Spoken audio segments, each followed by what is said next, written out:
Bonjour. On est sans bien. Ici on arrive chez Weta pour Batman Knightmare de Justice League Snyder Cut.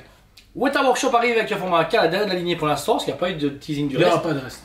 On avait fait le Darkseid, Superman Black, le Joker, et voici du coup ici le Batman. Le dessin avait été comment annulé, c'était pas de nouvelles. Pourquoi on sait pas, mais en tout cas c'est quand même une lignée qui s'arrête pour l'instant, mais peut-être qu'il peut démarrer, c'est Weta. Dans 3 semaines ils peuvent se... Voilà, regarde, ils ont bien annoncé The Witcher Gérald version Henri Cavill, alors que c'est fini théoriquement. Ici on est sur le Batman Ben Affleck, celui qui a été montré la première fois par Justice League normal et Whedon, et puis redéveloppé par Snyder. Une statue sublime en format AK et en plus qui a une aura bien différente des autres. Moi après un format, pas non plus diorama, mais une statue qui raconte beaucoup. On se croirait vraiment, on n'a plus qu'à avoir le sable et le vent pour donner vraiment la vie au Batman. On a ce côté très post-apocalyptique, ça soit au niveau du travail et au niveau du socle, même au travail du reste du vêtement. Oui, effectivement, c'est pas comme la Hot Toys ou futurement la Queen Studio, on va pas se mentir, ou Prime auparavant avec la Demi, mais elle a quelque chose de différent et de bien à elle, et qui fait que Weta mérite d'exister au milieu des autres Nightmares. Ouais, c'est ça exactement. Bah, encore une fois, ils ont mis leurs pattes. On va commencer ici justement sur la tête de Batman, donc c'est la première, c'est Ben Affleck qui est sublime. Alors, pour ce que Superman a été fort critiqué par les youtubeurs ou même par les clients, etc., même si en vrai, il était quand même bien. C'était pas parfait, nous, oui. Il était très bon. Celui-là, c'est Ben Affleck à 200%. Je retrouve le visage de Ben Affleck. Il y a aucun. Je retrouve la mâchoire, en tout cas. Même le visage, regarde. etc. Personnellement, quand je le vois, oui, je vois le Ben Affleck qu'on a connu durant L'époque quelques Snyder. années. Et pour ça, j'ai rien à dire. Le travail de tout ce qui est cagoule, justement, sublime parce qu'il y a une légère texture. En même temps, elle est salie à certains endroits parce que forcément, le sable, le post-apo, Les combats, etc. On a ces fameuses lunettes qui sont remises en arrière pour vraiment montrer le fait qu'il doit les cacher quand il y a du sable, les yeux un peu humides. Le fait que, en plus, c'est bien camouflé, vous allez voir, on peut changer de tête, mais c'est bien camouflé dans son écharpe pour pas qu'on voit que la tête est montée. Mais en plus, la position est particulière, on en parlait justement en off, son regard est tiré vers le haut côté gauche, et on présume qu'à côté, juste en face, peut être mis le Superman noir. c'est certain. Bah ouais. Même si c'est particulier, parce que tout seul, ça donne bien, mais pourquoi pas avec Superman, on n'a plus pour l'instant d'expo, il faudrait qu'on le redéballe, ça serait bien de le montrer en face. Mais voilà, franchement, il est vraiment cool. Alors ça c'est la première tête, il y a une deuxième tête, donc ici vous pouvez monter, hop. Non, j'ai les chapeaux qui part avec, j'avais qu'on oublie. Et là, vous avez une deuxième tête. Alors là, forcément, ça fait beaucoup plus classique, puisque ça peut même passer pour du comic si on le souhaite. Et ben là. Oh. Là, on a une tête full rider. Ça veut dire que là, vous avez l'écharpe qui est remontée, les lunettes qui sont descendues, la poussière, vraiment le côté où là, il y a du sable, là, il y a du vent. Et c'est pas mal parce que celui qui n'aime pas trop Ben Affleck, lui qui veut un Batman un peu plus outsider ou Batmax, et ben en fait, il a un Batman à sa sauce, tu vois. Franchement, ça pète. Parce J'aime que bien. moi, j'adore tout ce qui est film post-apocalyptique. Et j'adore ce que Snyder a pu faire dans les films de zombies et tout ça. Et je trouve que, effectivement, tu veux un Batman qui sort du lot, ça donne bien. Et puis, j'ai l'impression qu'aucun autre studio a proposé cette tête. Disons des choses. C'est ça, ouais. Surtout qu'on voit ses yeux à travers. Si tu regardes bien, tu vois les yeux de Ben Affleck, même sur le côté des lunettes, tu vois qu'il y a une fente et tu vois ses yeux. Ils sont pas juste mis tête noire, quoi. Ils ont mis ses yeux derrière et tout, mais beaucoup plus sombres, puisqu'on voit pas très bien dessus. Franchement. Donc là, déjà, c'est vraiment une belle idée que Weta a eu derrière, etc. pour ce produit. En plus, la jonction de sa capuche donne très bien au niveau de sa veste. Justement, la veste en question, alors à travers la Weta, parce que, comment expliquer, eux, les matières, c'est eux pour moi qui gèrent au numéro 1. D'un point de vue filigrane, pas d'un point de vue grosse statue comme Prime Matière, etc.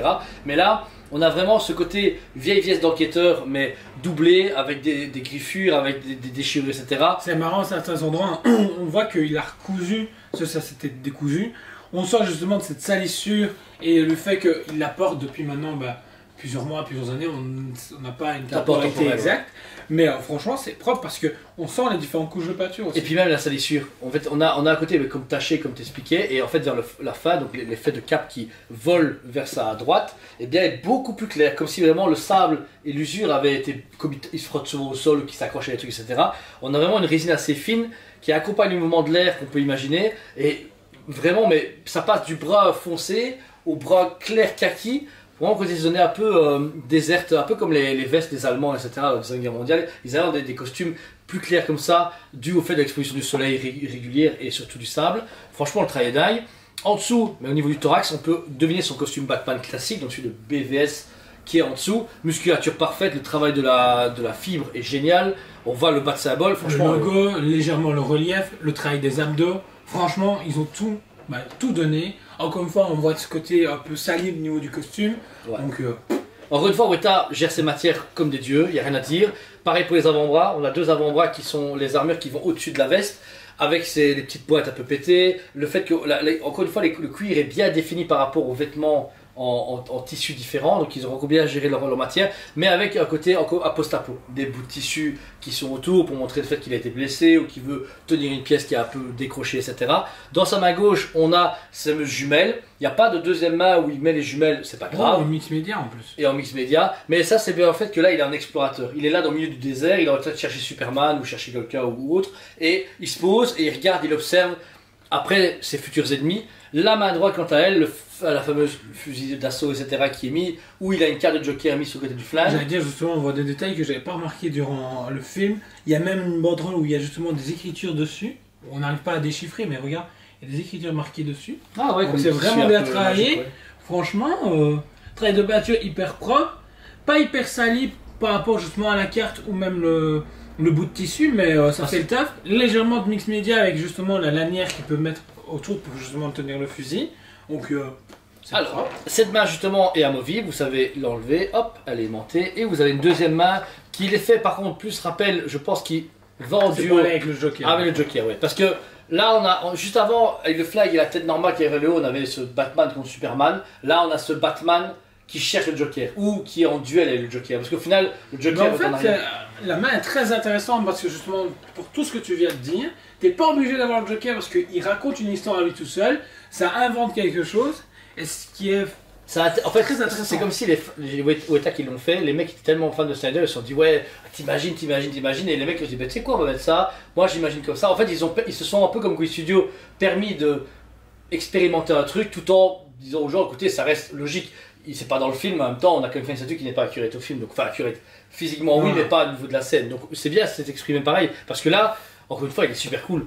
Là, on croirait que le Joker s'est enfoui, a tué plein de gens, qu'il le cherche, qu'il a ses jumelles. Donc on est en train de voir un Nightmare qui a différents morceaux d'histoire entre la fin de BVS et le post-apo de Darkseid. Donc franchement, encore une fois, Weta a hyper bien géré son travail et ses idées. On voit qu'ils font pas juste une statue pour faire du pognon. Ils ont des idées derrière la tête. Comme le Superman, le simple fait d'avoir l'idée qu'il tienne par sa cape et que les yeux étaient lumineux, c'était un level au-dessus. Tout le monde avait rêvé d'avoir un Superman qui volait comme ça. Personne au monde ne l'a jamais fait en statue.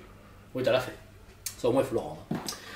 Ensuite, le reste du costume, on a son pantalon tactique mélangé à ses bottes. Alors, encore une fois, le travail hyper cool, côté militarisé. Ses bottes, par contre, c'est pas de costume, mais avec une salissure hors norme. Pourquoi ? On voit que le sable s'est incrusté dans la botte, qu'il y a beaucoup de poussière, qu'il y a beaucoup de boue, que c'est des vieilles bottes qui ont duré, mais surtout qu'elles sont accurates à la couleur du socle. Vraiment montrer que c'est dans ce décor-là qui salit ses bottes. Et même les traces derrière sont mises, quoi. Tu vois bien qu'il y a un peu de poussière qui est tombée de ses bottes à côté de ses chaussures. Franchement, c'est exceptionnel. Je regarde la position, on peut s'y penser.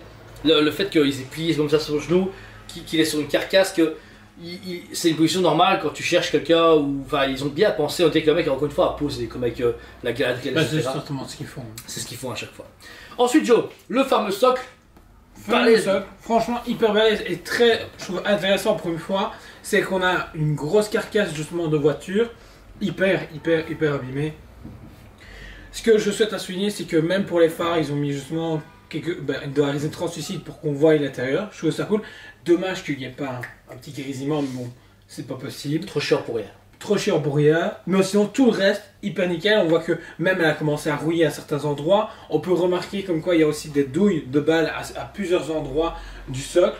Plus le travail après de tout ce qui est sable, roche. C'est un truc de fou. Réellement, là, t'as l'impression d'être dans un chantier, façon de parler. Ouais. Ils ont réussi à remétalliser la terre ou la roche, un mélange vraiment comme quand vous avez des travaux chez vous, etc. Et que l'entrepreneur est en train de tout arracher, et que ça fait quelques jours qu'il a plus dessus, en même temps qu'il y a eu plein soleil. T'as ce côté en moitié boueux et en moitié pierre qui a durci à cause du soleil. C'est impressionnant parce que franchement, le travail est dingue. Même au niveau de toutes les matières qu'ils ont mis, parce qu'on voit des bouts de béton, on voit même. Et il y a une chose, il y a une chose là, il y a une chaussure là. Il y a une chaussure, il y a un mec en dessous. Il y a un mec qui est mort en dessous. Ok, c'est super glauque. Voilà, mais il y a tous des bouts de métal, vraiment, ils ont réussi à, rien qu'avec un petit socle pareil, à tout symboliser le post-apo que peut avoir Batman dans la version Nightmare. C'est fantastique. On finit sur un socle noir traditionnel de chez Weta pour la version Snyder, où vous avez vraiment ce côté ambre noir, cassé, brisé, etc. comme avec les autres, qui donne bien, qui donne cool. On a un logo de Justice League qui va devant, on l'a enlevé parce que vous le connaissez par cœur. C'est Zack Snyder's Justice League. Truc qui sert à rien. Au final, même si c'est bien de savoir si t'es pas sûr, mais quand tu l'achètes, tu mets sur la boîte, faut pas déconner. Donc voilà, statut limité à 500 pièces au monde seulement, très limité, mais en plus à un prix de 1200 € exactement. Donc plus cher que le Superman, plus ou moins le même prix que Darkseid, mais post-Covid machin, on n'en parlera plus. Et puis Darkseid était moins fourni. Moins fourni et moins lourd. Ouais, gros socle creux. Franchement, elle pèse son poids déjà pour commencer. Et puis quand on voit tout le travail qui a été apporté, je trouve que c'est celle qui a été le mieux travaillée avec le Joker. Avec le Joker. Le Joker était vraiment beau. Ça fait longtemps, ouais. J'ai l'impression que ça fait. Quand on en parlait, ça fait plus d'1 an et celle-là, en fait, le problème c'est qu'elle est belle, mais elle a pris du temps à sortir, elle a été annoncée tardivement. Ils ont annoncé Superman Darkseid, Desad, Joker. Joker est sorti en premier, on a eu 2 autres après, et celui-là a été annoncé après sorti et après sorti. Enfin, c'est un peu chaud quoi. Donc voilà. Pour moi, ce statut, alors. Comme dit Jordan, nous on l'a un peu vu du coin de l'œil parce que c'est nos collègues qui nous ont déballé, on a vu les photos, on a fait la promo, on a livré nos clients, etc. Et c'est maintenant en montant en review qu'on se dit, oh bah tiens, on va la faire. Et là, on l'a découvert en review. Bah, au début, je te dis, ouais, c'est une Weta qui ressemble plus. Et bien, sincèrement, rien qu'avec les 2 têtes et les 2 bras différents, statue exceptionnelle, génial. Une statue finalement qui en plus qui prend beaucoup de place, elle peut se caser un peu où on veut, elle est passe-partout. Tout en étant unique, dans le sens que c'est une statue qui n'est pas vulgaire, qui n'est pas violente, donc les gens peuvent l'acheter, ça passe partout, mais en plus, elle a ce côté mature et unique. Mad Max, tu vois, je sais pas comment expliquer, tu as une statue là que tu peux mettre avec des personnages un peu plus cinématographiques, basiques, tu vois, qui passent plus dans le cinéma. Mais c'est une pièce de cinéma, pour moi c'est une pièce de cinéma. Quoi qu'il arrive, peut-être moins le Joker, mais les 2 autres, pour moi à chaque fois c'est une pièce de super-héros ou unique de cinéma, parce que Snyder reste du cinéma et ce qu'il a pu faire était incroyable. Donc voilà. La statue pour moi, elle vaut 11 sur 10. Parce qu'il n'y a aucun défaut, il n'y a rien. Il y a même trop, parce que j'aurais cru que c'était Hendrix, mais 2 têtes, 2 mains différentes, 1200 €. Alors, ouais, ça si on compare à Superman, ouais, c'est choquant. Mais en même temps, le hacker a un peu augmenté partout. Et là, le travail est mieux fini. Ouais, beaucoup mieux fini. On a vraiment une statue qui a un level up chez Weta. Et du coup, ça donne hyper envie d'avoir la Gérald de Rive. Celle-là, je pense qu'elle va péter à fond. Et. Donc une fois Weta, c'est limité à 500 pièces au monde et c'est une statue qui va être distribuée doucement, mais une fois qu'elle sera sold out, elle sera hyper recherchée, comme je touche beaucoup de les Weta en général. Et c'est ça, ouais, c'est même un one shot parfait. Et toi, Jo, ta cote pour ces statues? Je suis d'accord avec toi. Je te suis 11 sur 10, franchement, et tout ce que tu as dit est juste, donc j'en pose pas à moi. Voilà, si elle vous intéresse, elle est dispo au magasin et sur le site SPBE comme à chaque fois, paiement plusieurs fois si vous souhaitez. Une fois tout est payé, vous venez la chercher ou on vous l'envoie, bullé, protégé, suivi, assurance, on sait très bien. On vous remercie 1000 fois de vos retours actuels, de notre travail. On essaie un maximum de vous satisfaire dans la rapidité que l'on peut, parce que c'est très compliqué pour l'instant de suivre le rythme des statuts qui sortent et les rythmes des clients, parce que ça reste de la logistique très compliqué pour le moment, mais en plus les gens, bah, comme vous savez, il y a des problèmes de commande, machin, donc on doit moins faire confiance au genre et attendre que l'argent arrive pour venir marchandise et ça enclenche des petits retards, mais vous avez vu à chaque fois vous tirez au courant, on est transparent, on n'a rien à cacher, on n'est pas loin, on est tout le temps ici à son. Tu nous péter notre gueule. Ouais, on est là, on est au. Type rue de la Régence, 20B. On s'en fout. Nous, on a des battes de baseball, des boucliers américains, des pattes à rendre. On porte d'enfoirés. Voilà. C'est pas déjà fait, abonnez-vous. Partagez le travail après de vos amis. On se taille un petit peu un abonnement, mais c'est pas grave, il y a toujours autant de fans qui nous regardent. Mais si vous avez des amis qui ne nous connaissent pas, dites-leur de vous abonner, de nous voir tous les jours à 8h du matin, parce que tous les jours, une nouvelle vidéo, une nouvelle review, une nouvelle aventure, comme on fait à chaque fois. Sinon, Jo, qu'est-ce qu'on leur dit? On vous aime beaucoup et on vous dit à très bientôt. On vous aime beaucoup et on vous dit à très bientôt.